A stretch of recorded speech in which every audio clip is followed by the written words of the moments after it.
Hello, I'm Ines from toleratedcinematics.com, and in this tutorial I will be showing you how to get a good chroma key, and we'll go over the rules to shoot your scenes, and I will also tell you how to set up your scene. But if you don't have the professional gear to set up your scene, I don't have the money to get a professional studio to follow the rules just like me, because I'm also a low budget filmmaker, then I will also show you how to fix some issues in Adobe After Effects and be creative to solve your solutions.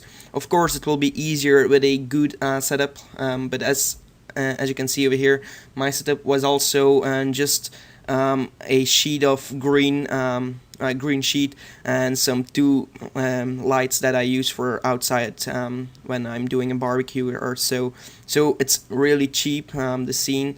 But first of all, I will go over the rules after I showed you the example of what we're going to create in this tutorial. So I've made a short film. It's based on this short film. I just uploaded it yesterday.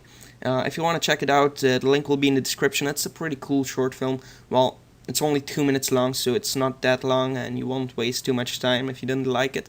But it's me on Mars right over here, and I'm like teleporting on the place, and as you can see over here, so we have some smokes, atmosphere, and in the background Mars that I created in 3D in Cinema 4D. So yeah, as you can see in After Effects, there are a lot of layers to sell the effect. So as you can see, I have 2 layers of atmosphere with a different time, so they are offset a little bit. Then we have our footage keyed out with some color correction on it, I guess. No color correction, but I'm fixing the previous option. So then we have some dust that is coming towards the cam, so like I'm falling on the floor. And then we have another atmosphere. So all these footage are from Video Copilot, so from the Action Essentials 2 package. So you will have to buy that on Video Copilot if you want to use it. But you won't need any third-party plugins for this tutorial on how to key things. So I'm just going over the keyed footage and some color correction, the sun flare, and some shine effects. So yeah, as you can see over here, here's my basic setup, really cheap. As you can see, the sheet is really messy and not even good saturated, and there are some waves in it. So first of all, I will tell you the rules. If you can follow them, please do so. I didn't follow most of the rules, but yeah. So the first rule is to have a good saturated but non-reflective background. So green or blue is the best solution. Depends on what you're wearing and what you want. So be sure it's not reflective, else you will have all shininess on yourself. You can fix that as well, but it gets harder. Then we have a good saturated background. As you can see, it's pretty dark over here, but it will work for this time.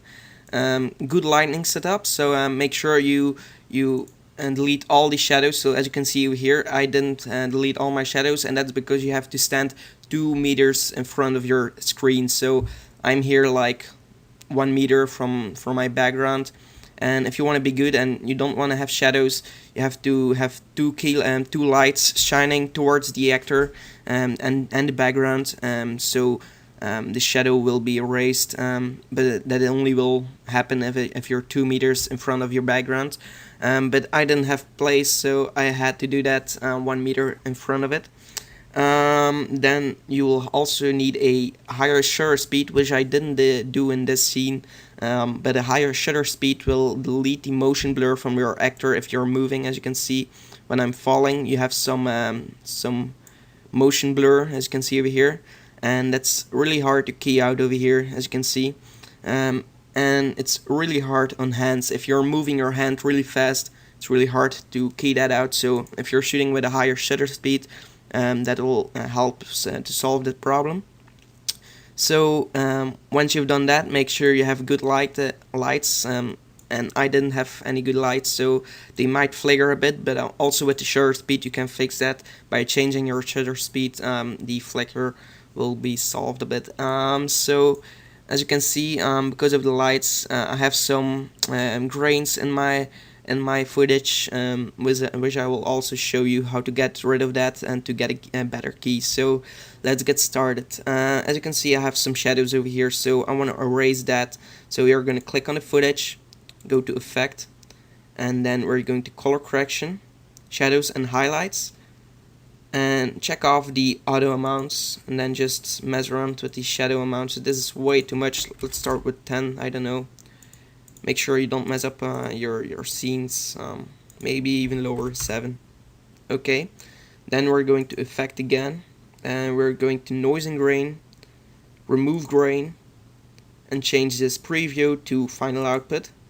And I kind of like it over here how it's blending together, but if you want to customize your settings a little bit more, just open the preview region and change, no, what am I doing here, the fine-tuning, I'm sorry, and just change some of the settings over here, and just go through all the settings over here and try to change the settings a bit to your liking. So as you can see over here, it's the amount of the radius of the mask is 1. Maybe that's too much for you, so you want to get lower to 600, something like that. So once you've done all these settings and you think your footage is a little bit better, you can start keying. So the first thing I do is a rough rotoscope that I do. So I just take my pen, I get to the beginning of my frame, take my pen tool, click on the footage, and then just draw rough around my actors, so in this case me. So just like this. Then we're going to press M on the keyboard while the footage is selected and click on the keyframe for mask path. Then we move forward 10 frames, so hold shift and press the key page down to move 10 frames. And then we'll see if everything is fine. It's still fine, so let's go 10 frames again, and I will change the resolution over here to half, so it's a little bit faster.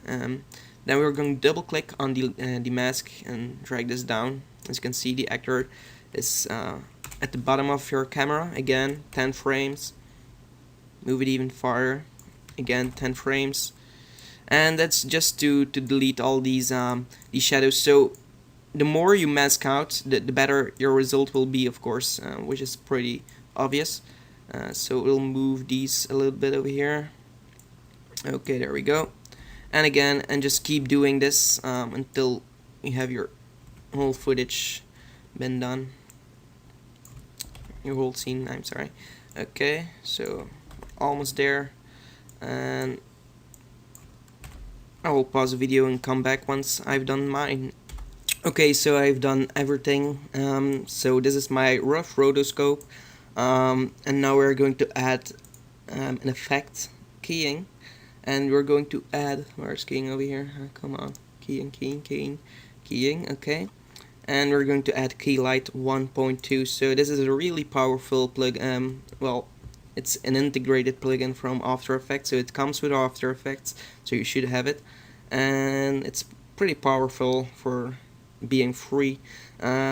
So just click on the screen color, click on the pipette, and just click on the green over here. So as you can see, we have a pretty good key already, but we will change the background color to make a new solid and change it to a lighter gray so you can see the spots that we're missing right here. So as you can see, it's not done quite yet, so just open screen matte and then just play around with the clip black and the clip white. Okay, so 38 and let's say 70. No, 70 is way too much, so let's change it to 90 so we don't overlook something. And then also go to the view mode and change it to combined matte. And so you can see over here we have some whites left. We can change this by increasing this clip black a little bit. So this is looking pretty good. So we're going back to the final result. As you can see, we have some little bit dark spots on the corner of me. So want to change the screen pre-blur to, let's say, 2, and then we're going to the screen shrink and we're gonna get it to -1. And what that'll do is it will erase some parts around your character. Keep low in this amount because yeah, it can mess up your whole character. Then the screen softness, if you have some rough edges, you can change this to 1 or 2. I won't do this because my key is perfect for me. Change it back to full so you can see the final result.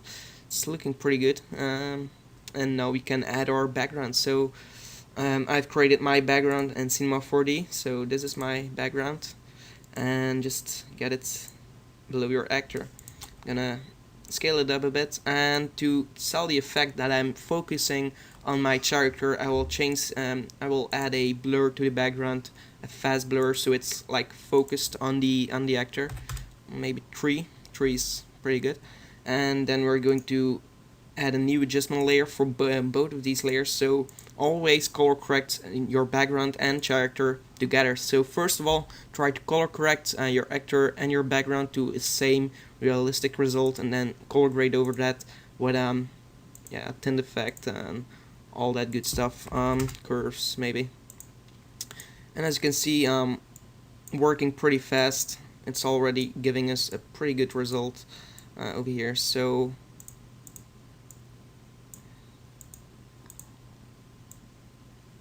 let's just check what we have here. Okay, so now add some sun flares above it. Maybe a little yellowish sun flare. Okay, so we're gonna call this sun flare.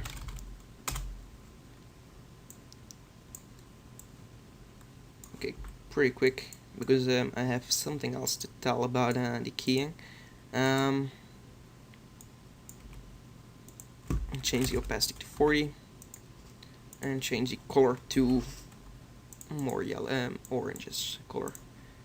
Okay, maybe 25, feather it 350. Okay, there we go. And that's just to fix the background to character, so it's like they're fitting together. So yeah, something like that should be fine, I guess. Okay, so another thing that you can have as a problem in your footage is that you have some jitter around here on your character. I had that on another footage where I had too much shadow and bad light set up. So I couldn't reshoot my scenes. If you can, please do so, because the problem is really hard to solve. Well, what I did is just duplicated my my footage. I'm sorry.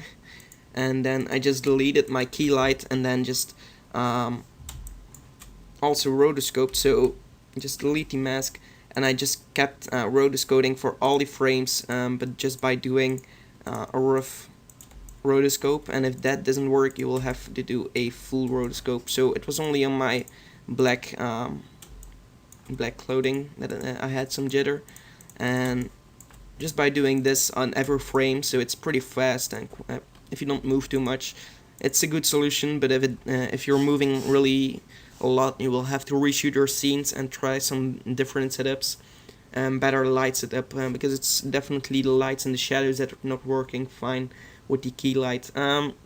So with that in mind, I hope you enjoyed this tutorial. I hope you learned something about it.